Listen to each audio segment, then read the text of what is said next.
5장 다시 1 수치심과 성경 내러티브. 이것은 누군가가 나에게 하등의 문제가 되지 않을 것이라는 말이나 누군가가 내 돈을 빼앗거나 내 아이를 다치게 한다 해도 내 고통은 단지 내 마음의 작용일 뿐이라는 말이 아니다. 오히려 그것은 내 고통의 궁극적 근원이 자리하는 장소를 밝힌다. 그것은 바로 나 자신의 마음속이다. 그러나 이를 넘어서 그리고 훨씬 더 중요하게도 나의 문제는 단순히 내가 감지하는 무언가가 아니라 나 자신이 그것에 반응하기에는 적절하지 않다고 느낀다는 점이다. 나는 내 느낌을 전달하기 위해 요구되는 바가 나에게 없다는 것을 인식의 비의식적 차원에서부터 지각한다. 나는 그냥 슬프거나 화가 나거나 외로운 것이 아니다. 궁극적으로 이 감정들은 내가 내 느낌을 지닌 채 홀로 있으며 나를 도우러 올 사람은 없다는 근본적인 관념에 기초한다. 수치심은 홀로 남겨지는 것과 관련이 되어 있기 때문에 다른 정서적 상태들의 기초에 존재한다. 버림받는다는 것은 궁극적으로 지옥에 있는 것이다. 혼자 있음에 대한 이 공포는 수치심에 기반을 둔 나의 행동의 동력을 제공하며 아이러니하게도 내가 가장 두려워하는 바로 그것, 절대적 고립의 지옥으로 나를 데리고 간다. 서로에게서 단절되고 숨은 최초의 커플에게는 하나님이 그날 바람 속으로 걸어오실 때 그분께 나아갈 여력이 거의 남아있지 않다. 두 사람이 함께 하나님으로부터 피하는 사이 수치심이 어떻게 무기력을 증가시켜주는지 주목하라. 이것은 수치심의 가장 강력한 특징 중 하나다. 수치심이 일단의 사람들을 포획하며 개별적 발현에서 공동의 발현으로 전환될 때 수치심의 에너지와 강도는 기하급수적으로 확장되고 수치심의 존재 전체는 그것의 각 부분들의 합보다 훨씬 더 커진다. 취약한 상태에 머물 수 있는 집단의 능력은 줄어든다. 그리고 알려짐의 개념은 다름 아닌 그 집단 구성원들로부터 스스로를 보호하기 위하여 사라진다. 창세기 2장에서 시작된 믿음 공동체는 이제 쇠퇴하며 위기에 처하게 된다. 하나님은 무관심한 방관자로서 두 남녀와 관계를 이어오신 것이 아니다. 오히려 그분의 존재는 그들이 그동안 누렸을 기쁨을 경험하는데 필수적인 것이다. 우리의 형상을 따라 산다는 것은 하나님이 자신 안에서 삼위일체로 사시는 것과 동일한 방식으로 그분이 제3자로서 현존하신다는 것을 포함한 것이다. 이 등식에서 하나님을 제외하면 관계의 내부 붕괴로 향하는 불가피한 초일기가 실행된다. 그러나 하나님은 그들을 포기하지 않고 오히려 부르며 다가오신다. 여호와 하나님이 아담을 부르시며 그에게 이르시되 네가 어디 있느냐 이르시되 내가 동산에서 하나님의 소리를 듣고 내가 벌거벗었으므로 두려워 숨었나이다. 이르시되 누가 너의 벗었음을 너에게 알렸느냐? 내가 너에게 먹지 말라 명한 그 나무의 열매를 내가 먹었느냐? 아담이 이르시되 하나님이 주셔서 나와 함께 있게 하신 여자가 그 나무의 열매를 내게 주므로 내가 먹었나이다. 여호와 하나님이 여자에게 이르시되 내가 어찌하여 이렇게 하였느냐? 여자가 이르되 뱀이 나를 꿰물어 내가 먹었나이다. 창세기 3장 9절에서 13절. 이 이야기의 저자는 하나님이 지리적 위치를 따지신다고 생각하지 않는다. 하나님은 두 사람의 외적 행방이 아닌 내적 행방에 대해 묻고 계신다. 그분은 그들 개개인의 그리고 공동의 마음 상태에 대해 매우 궁금해하시며 집중하고 계신다. 이것이 성경 내러티브의 하나님이 하시는 행동이다. 그분은 뒤쫓아오신다. 그분은 우리를 찾으러 오신다. 우리는 종종 그분이 떠나버려서 우리를 그분의 마음에서 배제하신다고 지각한다. 그것은 우리에게 그분의 움직임과 임재에 대해서가 아니라 우리의 지각 능력에 대해 더 많은 것을 말하는지 모른다.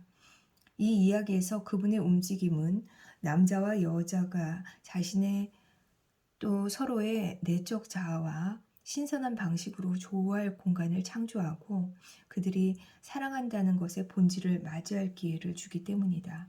그 본질은 바로 수치심의 고통스러운 실제에도 불구하고 관계에 반하는 선택보다는 관계를 향한 선택을 하는 것이다.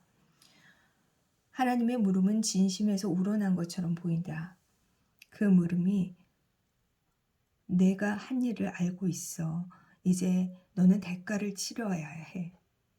이와 같은 비난하는 어조로 제시된다는 직접적 증거는 전혀 없다. 이야기 전체의 맥락을 특히 창세기 2장에서 하나님이 그분의 창조세계에 다가오실 때의 친밀함을 고려해 볼 때 하나님이 두 사람과 연결되기를 갈망하시며 그 연결이 금방이라도 소멸될 위험에 처해 있음을 아신다고 가정하면 그분의 걸음과 목소리에 긴박함이 실렸을 것이라고 보는 것이 타당하다. 그러나 비난의 기색은 찾아볼 수 없다. 하나님의 부르심에 응해 남자는 다음과 같이 시인한다. 1. 그는 숨었다. 숨은 이유는 2. 그가 두려웠기 때문이다. 두려웠던 이유는 3. 그가 벗었기 때문이다. 1에서 3으로 진행은 우리가 다 경험하는 수치심의 단순하고 보편적 순환이다. 우리는 자신의 취약성을 깨닫고 두려움을 느끼면 그에 대한 반응으로 숨는 경향이 있다. 우리가 사는 세계는 유전적으로, 후성 유전학적으로, 세대적으로, 문화적으로 그런 경향을 물려받는 곳이다. 그러나 그 취약성은 단순히 사실로서의 취약성이 아니다. 그것은 우리에게 임박한 버림받음을 예고하는 수치심에 대한 느낌으로 체험되는 암시로서의 취약성이다. 두려움은 수치심을 겪을 것이라는 예견에 뒤이어 일어난다는 점에 주목하라. 내가 벗었으므로 두려워하여 아담이 느낀 취약감, 수치심으로 표현되는 이 이야기는 이것이 펼쳐지는 동안 이야기의 엔진의 동력을 제공한다. 이는 우리에게 모두에게도 적용된다. 궁극적으로 잠재적 버림받음, 수치심은 이것의 전조다. 즉 버림받음에 영향받기 쉬운 우리의 취약성은 이 세상에 있는 깨진 것 전부의 근원인 동시에 그것의 구원이기도 하다. 질문에 대한 대답, 관계. 그 다음에 나오는 11절에서 기이한 일이 일어난다. 하나님은 또다시 질문을 하신다. 하지만 그 질문은 내 예상을 벗어난다. 그분은 무엇에 관해 묻지 않으시고 누구에 관해 물으신다. 누군가가 금지된 행위를 했다는 의심이 들면 나는 확실히 무엇에 더 관심을 가질 것이다. 내가 하나님이라면 누구에 관한 질문으로 시작하지 않았을 것 같다. 말하자면 여기서 가장 중요한 것은 남자가 규칙을 지켰는지 여부가 아닐까? 그들에게 옳고 그름을 가르쳐주는 일이 중요하지 않을까? 그들이 자신의 잘못에 대해 책임을 지는 것이 중요하지 않을까? 어쩌면 그럴 수도 있다. 누구에 관한 질문에 이어 곧바로 무엇에 관한 질문을 하시기는 하시지만 하나님은 그 문제가 1차적으로는 관계의 감정적 맥락에 근원을 두고 있다고 보고 그 문제에 접근하신다. 그분은 누가 남자와 여자에게 그들이 벗었음을 알렸는지 물으신다. 이것은 우리의 수치심이 관계적으로 영향을 받는 방식에 대한 수긍이 아닐까? 문제를 혼자가 아니라 함께 관계를 통해 해결하라는 권유가 아닐까? 그 다음 질문은 행동에 관한 것이기는 해도 남자를 대화로 초청한다. 그 나무 열매를 네가 먹었느냐? 답은 예 혹은 아니오로 충분할 것이다. 그러나 수치심이라는 소는 이미 외양간에서 달아났고 남자와 여자는 제각기 우리 모두가 진정한 대답을 요구받을 때 심지어 그 요구가 사랑 안에서 이루어진다 해도 하는 행동을 한다. 우리의 수치심은 가장 가까운 이들을 판단하면서 고함을 지른다. 분명 우리에게서 가장 멀리 떨어진 이들을 비판하는 것은 쉽고 흔한 일이다. 그러나 우리의 가장 원한에 찬 순간들은 우리가 형성한 관계의 궤도들 중에서 우리와 가장 가까운 궤도를 도는 이들에게로 돌아간다. 남자는 여자를 정죄하고 여자는 그가 방금한 대로 따라한다. 그녀는 사람들과 창조세계 모두를 위해 사실을 있는 그대로 또 있게 될 그대로 말해야 하는 과제를 하나님께 넘긴다. 물론 알 수 없는 먼 미래에 일어날 그 일이 곧 뱀이 하나님의 사람의 발꿈치 아래에서 맡게 될 궁극적 운명에 대한 예언이었다. 그러나 그 순간에는 실로 우리의 모든 순간에는 악이 승리한 것처럼 보인다. 기쁨은 사라졌다. 남자와 여자가 그들이 감지하고 마음에 그리고 느끼고 생각하는 바에 주의를 기울이지 않는 사이에 기쁨은 꺾여 버렸다. 하나님과 두 사람이 서로에게 알려지는 사랑을 향유하던 관계들은 와해되고 말았다. 하나님이 남자와 여자와 관계를 맺으시고 진정한 대화를, 진정한 관계에 있는 진정한 동반자를 기대하신다는 것은 중요하지 않다. 수치심은 그것을 받아들이지 않을 것이다. 연결, 호기심, 창조성은 더 이상 자유롭게 실패에 대한 걱정이나 실수를 저질렀다는 이유로 공개적으로 굴욕을 당할 것이라는 걱정이 없이 나타나지는 않을 것이다. 새로운 부정한 질서가 엉겅퀴와 깎아내리는 행위와 학대로 가득 찬 질서가 있었다. 수치심의 임무는 완수되었다. 하나님의 이야기로부터 우리의 이야기로. 그러므로 지금까지의 내용을 정리하면 다음과 같다.